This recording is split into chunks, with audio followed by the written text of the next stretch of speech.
විනාඩි 20න් ගෙදර හදපු chicken nuggets. ඔයත් finger foods කන්න කැමති කෙනෙක් නම් අද වීඩියෝ එක ඔයා වෙනුවෙන්. කිසිම කෘතිම රසකාරකයක් නැතුව හදාගත්තු chicken nuggets. මේ හදන්න ඕන හැමදේම ප්‍රමාණ එක්ක පහළ description එකේ මම list කරලා තියෙනවා. කටු නැති කුකුල් මාස් එක්ක ලුණු, සුදු ලුණු, අල, ලුණු ගම්බිරිස් එකතු කරලා අපි paste එක හදාගන්නවා. පොඩ්ඩක්වත් කැලි හිටින් නැති වෙන්න මේ ටික හොඳට grind කරගත්තට පස්සේ nuggets හැඩයට අපි මේක shape එක හදාගන්න ඕනේ.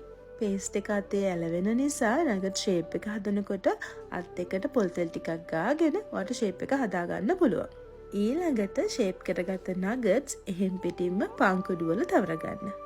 හොඳට පාන් කුඩු වල දවටගත්ත nuggets ඔයාට පුළුවන් air tight container එකක සති දෙකක් වගේ deep freezer එකේ කල් තියා ගන්න. ඔන්න එහෙම හදාගත්ත මගේ chicken nuggets ටික මම ගැඹුරු තෙලේ පදිනවා. ඔයාට පුළුවන් පොල් තෙල් ටිකක් ස්ප්‍රේ කරලා මේක air fry එකේ හරි oven එකේ හරි බේක් කරගන්නත්. කෘත්‍රිම රසකාරක වගේම කල් තියාගන්න දේවල් එකතු කරලා නැති නිසා බය නැතුව ඔයාගේ පොඩ්ඩන්ට ගෙදර තිබු මේක ඔයාට හදලා දෙන්න පුළුවන්.